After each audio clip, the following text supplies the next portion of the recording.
Se você acompanha o mundo da música ou TikTok, com certeza já ouviu a voz de David, nome artístico de David Anthony Burke, famoso pelo hit viral Romantic Homicide. Mas por trás do sucesso e da estética sombria dos seus clipes, se desenrolava uma história terrível da vida real. O cantor se encontra envolvido na investigação da morte de uma adolescente de 14 anos chamada Celeste Rivas Hernandes. Se você não conhece ou não se lembra dessa história, você pode conferir aqui mesmo no canal Zona no Ar.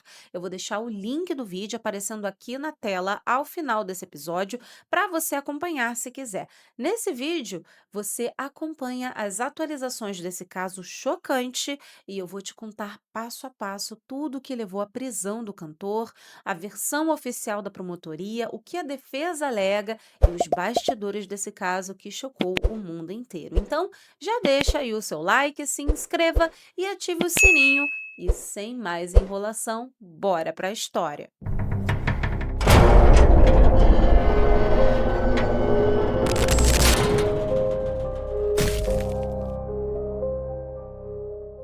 Este material reúne relatos baseados em diferentes fontes da internet, jornais e registros históricos.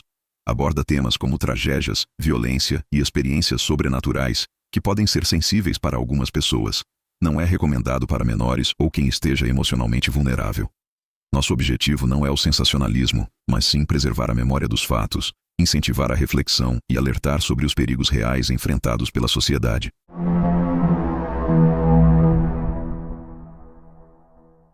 A prisão de David aconteceu em abril de 2026 em uma residência em Hollywood. Ele foi levado sob custódia sem direito à fiança. O promotor do condado de Los Angeles, Nathan Hawkman, classificou o caso publicamente como o pior pesadelo de qualquer pai. Segundo a acusação, David e Celeste teriam se relacionado, ele tendo 18 anos na época e ela apenas 13. E o relacionamento entre eles teria começado lá para o final de 2023.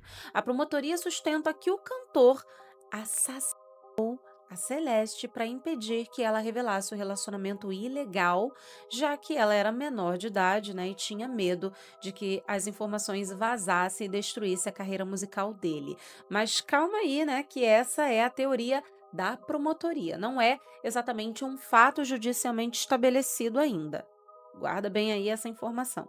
Um dos pontos mais perturbadores revelados no processo é a quantidade de mensagens trocadas entre os dois. Segundo investigadores, eles mantinham contato desde quando Celeste tinha 11 anos, gente. Durante as audiências no tribunal, os investigadores apresentaram muitas mensagens trocadas entre os dois.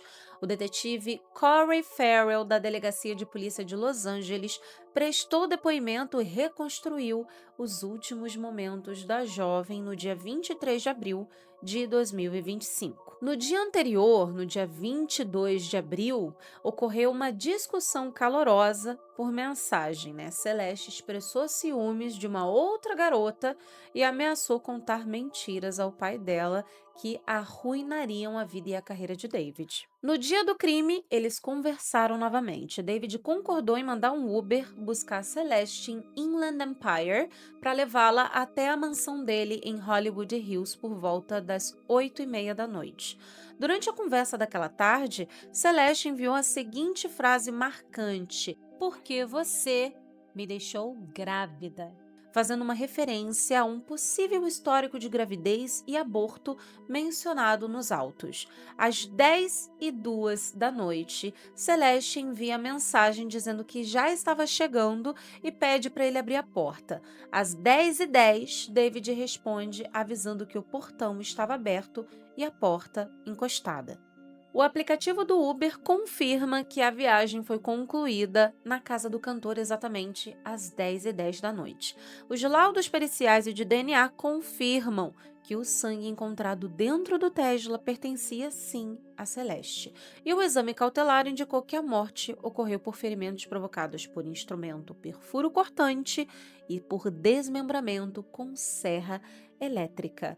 Em uma conversa de janeiro de 2024, David Burke pediu desculpas por estar fazendo o Hernandes passar por alguma coisa, passar por aquela situação, mas ficou implícito. De acordo com o detetive Farrell, Hernandes havia respondido: nenhum de nós é capaz de cuidar e tomar conta do bebê. Melhor assim, não? Burke também perguntou. Minha mãe sempre me disse para perguntar: ele é meu, certo? E aí ela respondeu: claro que é seu, David. Os promotores também destacaram mensagens de junho de 2024, nas quais Hernandes demonstrou preocupação de que o primeiro aborto não tivesse dado certo. Burke teria respondido: vamos deixar que esse aborto seja o último até termos o nosso de verdade. O tribunal também ouviu uma mensagem sem data, supostamente enviada meses depois, na qual Hernandes teria dito a Burke: eu matei o meu primeiro filho por você.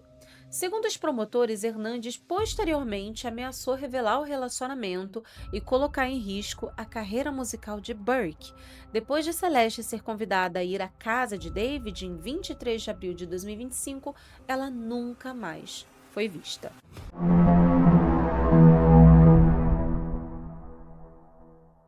E olha só esses detalhes apresentados pela acusação.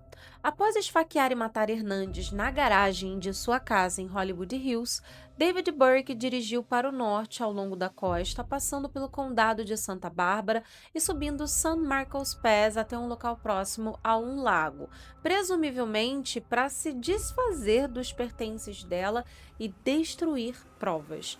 Detalhes sobre como a localização de David foi determinada não foram informados no relatório judicial. Algumas semanas após a morte de Rivas, em 1º e 7 de maio, David teria encomendado pela internet uma pá, 2 motosserras, um saco para cadáveres, sacos de lavanderia reforçados e uma piscina inflável, onde a acusação afirma que o corpo de Celeste teria sido colocado nessa piscina antes de ser desmembrado, que foram todos entregues em seu endereço e encomendados sob pseudônimo Victoria Mendes. A unidade de análise de traços da Divisão de Ciência Forense da Delegacia de Polícia de Los Angeles encontrou pedaços de plástico azul compatíveis com o material da piscina inflável alojados em cortes profundos no corpo de Rivas Hernandes. Em 8 de maio e 31 de maio, Burke teria visitado o mesmo local no condado de Santa Bárbara, próxima à rodovia 154, após a coleção de itens suspeitos ter sido entregue em sua casa.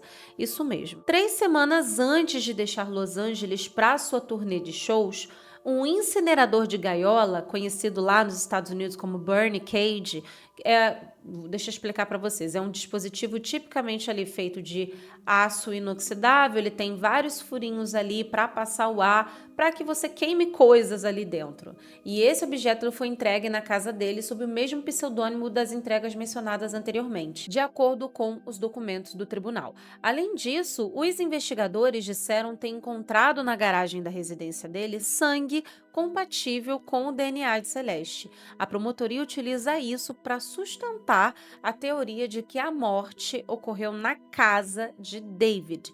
Também foram apresentadas evidências de DNA relacionadas a materiais usados para envolver o corpo. Isso não é apenas uma narrativa baseada em mensagens, tá? A acusação está tentando construir uma cadeia de evidências físicas ligando Celeste à residência e David aos materiais utilizados. A promotoria afirma que havia material genético de David em um saco de lixo ligado ao caso e um objeto pertencente a Celeste identificado como seu cartão de identificação ou passaporte e teria sido encontrado naquela região meses depois.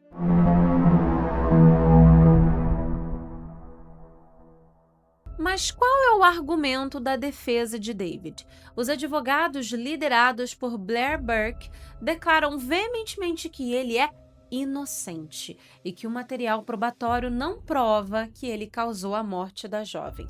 A defesa argumenta que a perícia aponta que Celeste teria morrido entre 10h10 da noite e 10h31, dando a David um intervalo de apenas 21 minutos, o que seria improvável para cometer o ato, sustentando assim que seria fisicamente e logisticamente impossível cometer esse homicídio, né, a ocultação e também o início do processo de limpeza dentro desse pequeno intervalo, né, sem deixar vestígios imediatos ou alarmar vizinhos em uma área residencial em Hollywood Hills. Outro argumento é que não foram apresentadas imagens de câmeras de segurança mostrando Celeste entrando na casa no horário indicado, nem testemunhas que a tenham visto no local naquela noite, focando na falta de imagens que comprovem que Celeste realmente desembarcou no Uber e entrou na casa.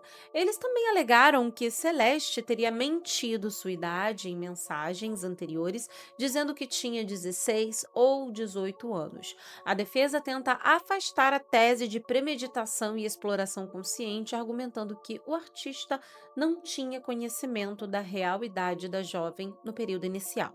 E apesar da confirmação de que eles se conheciam, destaca também mensagens em que David escreveu para Celeste minutos depois, perguntando onde ela estava e dizendo: Cara, você tá me assustando, tentando mostrar que ele, na verdade, não sabia do paradeiro dela. A defesa enfatiza que o veículo permaneceu abandonado e acessível a terceiros por um longo período até ser rebocado. Eles argumentam que a presença do corpo no veículo não prova por si só que David o colocou lá, sugerindo que uma outra pessoa com acesso ao carro ou às chaves possa ter cometido o crime e tentado incriminá-lo.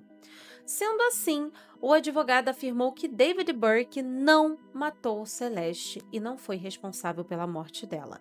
Nega categoricamente todas as acusações e sustenta a inocência do cantor com base em fragilidades nas provas da acusação, inconsistências cronológicas e falta de provas diretas de autoria. Burke então se declarou inocente das acusações. Ele foi preso no dia 16 de abril de 2026, numa quinta-feira, em sua residência em Hollywood, por detetives da Divisão de Roubos e Homicídios do LAPD, a Delegacia de Polícia de Los Angeles. Em 12 de agosto de 2026, David não está apenas sendo investigado, ele está formalmente acusado. Já passou pela audiência preliminar e foi determinado que deverá enfrentar julgamento pela morte e mutilação do corpo de Celeste Rivas Hernandes. E a próxima grande data é 31 de agosto. David deverá voltar ao tribunal para uma audiência posterior à audiência preliminar. Depois disso, o processo vai caminhar para uma fase de julgamento, que ainda não tem uma data definitiva.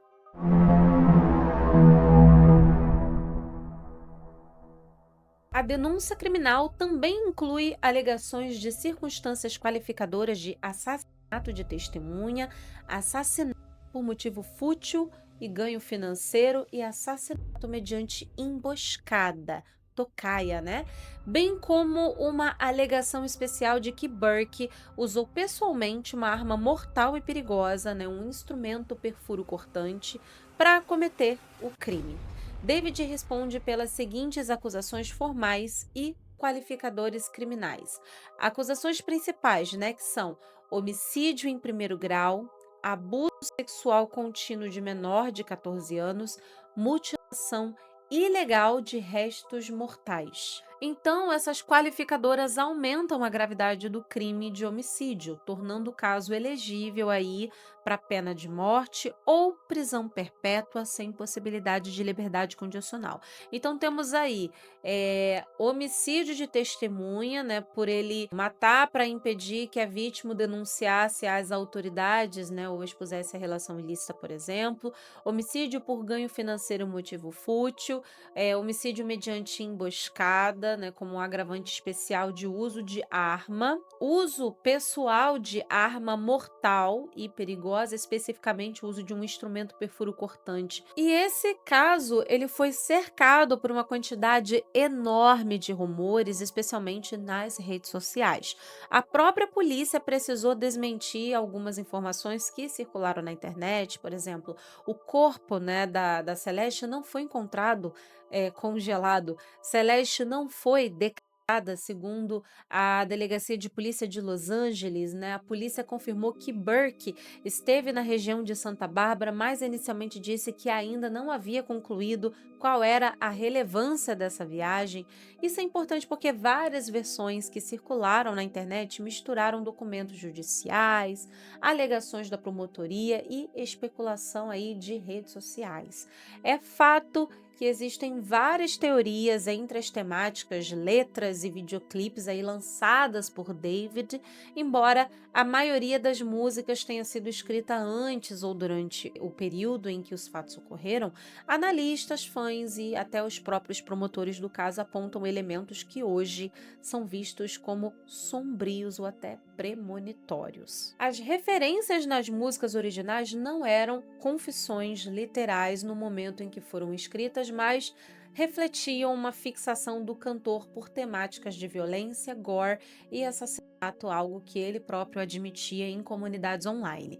Com o avanço das investigações sobre o assassinato de Celeste, os paralelos entre o conteúdo artístico de David e o crime real tornaram-se parte central da repercussão pública do caso, como se estivesse cada vez aí mais ligados. A família de Celeste tem acompanhado cada audiência em busca de justiça e de pena máxima para todos os envolvidos. Essa é a atualização mais recente até o momento, e você me diga aí o que acha de todos esses desdobramentos das alegações da defesa. Você acha que é possível que David seja realmente culpado nesse caso? É tudo muito estranho, não é verdade? Deixe seu comentário aqui embaixo, se inscreva no canal para acompanhar os próximos capítulos desse julgamento. Lembrando que tem um outro vídeo detalhando aí esse caso que foi postado anteriormente, que está aparecendo aqui na tela para você clicar e assistir. Eu gostei muito da sua companhia até aqui. Um beijo e até o próximo vídeo.